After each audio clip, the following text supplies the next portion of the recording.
Hey guys, আজকে করব লেবুর শরবত।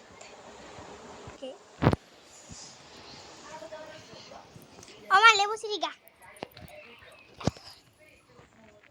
তো চলো যা লেবু ছিড়ি। তো গাইস ওই লেবুটা ছিড়বো। তো চলো যাই, এই লেবুটা ছিড়বো।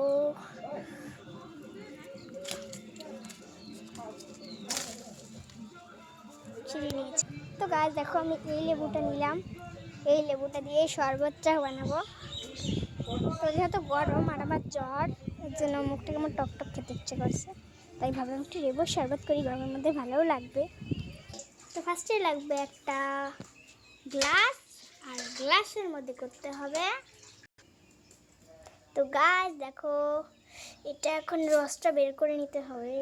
এ দেখো রস পড়ছে, এটা আমাদের গাছের লেবু। তোমরা তো নিজের চোখে দেখলে আমি পারলাম গাছ থেকে লেবুটা। তো গাইস চলো রসটা বের করে নিই।